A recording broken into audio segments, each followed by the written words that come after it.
Di antara 12 murid yang dipanggil Tuhan Yesus, ada satu nama yang selalu hidup dalam kisah iman Thomas, yang sering disebut Didimus. Artinya, si kembar. Dunia mengenalnya sebagai Thomas yang ragu. Tetapi, sedikit dari kita yang tahu bahwa keraguannya itulah yang menuntunnya pada pengakuan iman paling kuat dalam Alkitab. Ya Tuhanku dan Allahku. Inilah kisah perjalanan Thomas, sebuah kisah tentang keraguan, keberanian, dan pengorbanan hingga napas terakhirnya. Mari kita kembali ke masa awal. Thomas bukanlah murid yang paling menonjol seperti Petrus atau penulis Injil seperti Matius. Ia hanyalah seorang pria sederhana dari Yudea.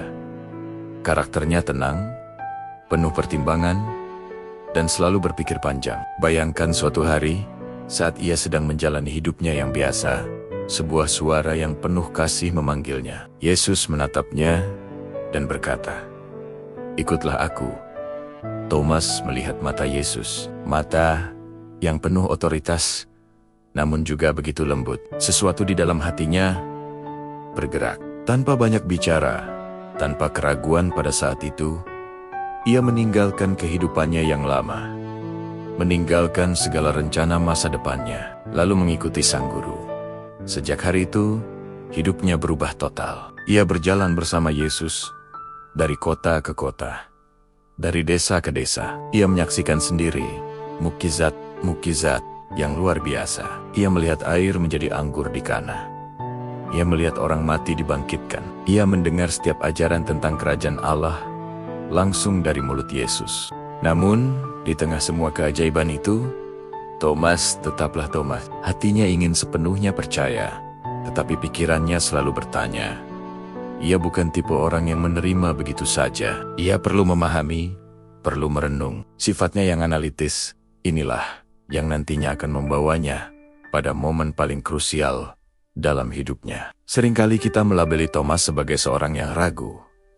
Tetapi ada satu peristiwa penting yang menunjukkan sisi lain dari dirinya. Peristiwa ini terjadi ketika Yesus memutuskan untuk kembali ke Yudea, tempat di mana para pemimpin agama sudah mengancam akan membunuhnya. Tujuannya adalah untuk membangkitkan sahabatnya, Lazarus, yang baru saja meninggal. Murid-murid yang lain ketakutan. Mereka berkata, "Guru, baru saja orang-orang Yahudi mencoba melempar engkau dengan batu, dan sekarang engkau mau kembali ke sana." Di tengah ketakutan itu, Thomas justru berdiri dan berkata sebuah kalimat yang mengejutkan. "Marilah kita pergi juga, supaya kita mati bersama-sama dengan dia." Ini bukanlah sebuah sindiran atau ucapan putus asa. Ini adalah sebuah deklarasi keberanian. Thomas mungkin seorang pemikir, tetapi ketika ia sudah yakin akan sesuatu, ia rela mempertaruhkan nyawanya. Ia mungkin punya banyak pertanyaan, tetapi kesetiaannya kepada Yesus tidak perlu diragukan. Ia siap mati demi guru yang sangat ia kasihi. Bagi Thomas, dunia seakan runtuh. Pria yang ia yakini sebagai Mesias kini mati dengan cara yang begitu hina. Rasa sakit dan kekecewaan yang mendalam menyelimuti hatinya. Dalam lukanya, ia memilih untuk menjauh. Ia menyendiri merenungkan semua yang telah terjadi, mencoba memahami tragedi yang tak masuk akal ini. Dan karena itulah, ketika Yesus bangkit dari kematian dan menampakkan diri untuk pertama kalinya kepada para murid yang sedang berkumpul, Thomas tidak ada di sana. Bisa kita bayangkan saat murid-murid lain dengan penuh sukacita mendatanginya dan berkata, "Thomas, kami telah melihat Tuhan." Apa responsnya? Thomas, dengan hati yang masih terluka dan takut untuk berharap lagi, menjawab, "Sebelum aku melihat bekas paku pada tangannya, dan sebelum aku mencucukkan jariku ke dalam bekas paku itu, dan mencucukkan tanganku ke dalam lambungnya, sekali-kali aku tidak akan percaya." Ini bukanlah sebuah kesombongan atau sikap tidak hormat. Ini adalah jeritan hati seorang yang patah, yang begitu mengasihi gurunya, hingga ia tidak sanggup menanggung kekecewaan untuk kedua kalinya. Ia butuh kepastian. 8 hari kemudian, para murid kembali berkumpul di ruangan yang sama. Kali ini, Thomas ada bersama mereka. Pintu-pintu ruangan itu terkunci rapat, karena mereka masih takut pada orang-orang Yahudi. Tiba-tiba, Yesus datang dan berdiri di tengah-tengah mereka. Ia menyapa dengan lembut, "Damai sejahtera bagi kamu." Lalu, Yesus menoleh langsung kepada Thomas. Tatapannya bukanlah tatapan penghakiman atau kemarahan. Tatapannya penuh kasih dan pengertian. Dengan senyum yang lembut, Yesus berkata, "Thomas, taruhlah jarimu di sini, dan lihatlah tanganku. Ulurkanlah tanganmu dan cucukkan ke dalam lambangku, dan jangan engkau tidak percaya lagi, melainkan percayalah." Di hadapan bukti yang tak terbantahkan, di hadapan kasih yang begitu besar, Thomas angkur. Pertahanannya runtuh. Ia tidak lagi perlu menyentuh.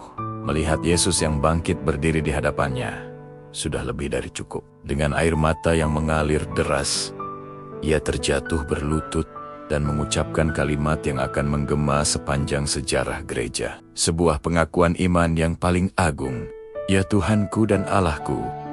Momen itu mengubah segalanya. Dari seorang yang ragu, Thomas menjadi seorang penyembah yang total. Setelah Yesus naik ke surga dan Roh Kudus dicurahkan, Thomas yang telah dipulihkan imannya menjadi seorang rasul yang luar biasa berani.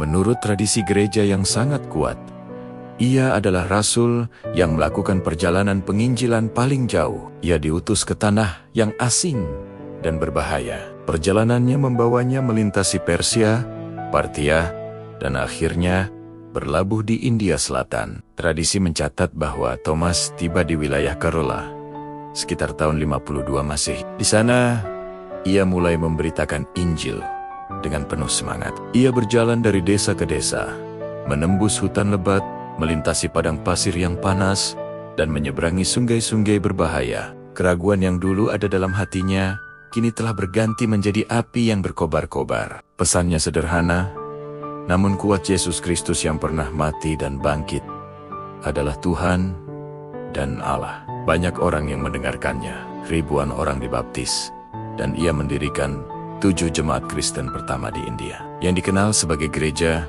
Mar Thoma. Pesannya menyentuh hati para nelayan, pedagang, bahkan kaum bangsawan.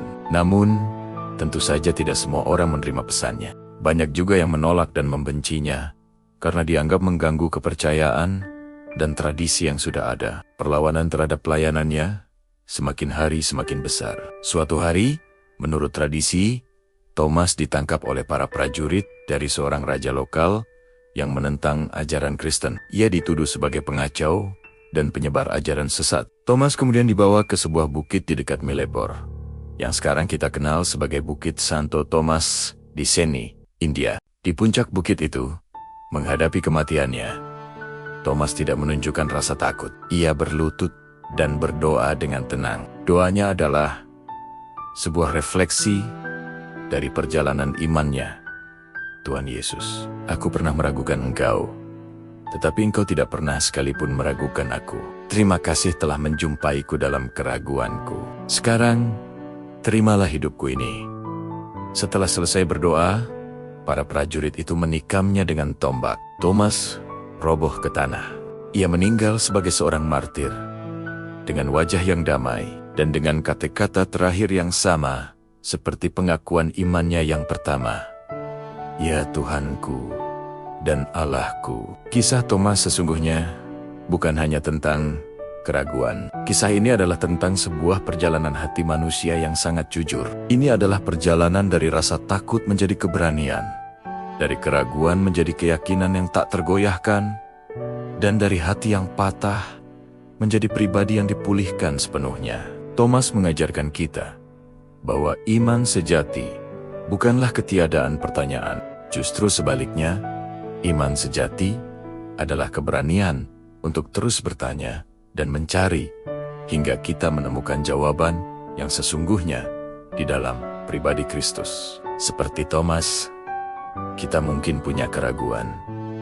Kita mungkin pernah terluka, tetapi seperti Thomas pula, kita diundang untuk datang kepada Yesus, membawa semua pertanyaan kita, dan membiarkan Dia mengubah keraguan kita menjadi pengakuan iman yang hidup. Terima kasih, sudah menyimak kisah ini. Jika Anda merasa terberkati, jangan lupa untuk suka, bagikan, dan berlangganan saluran ini agar tidak ketinggalan kisah-kisah inspiratif lainnya. Sampai jumpa.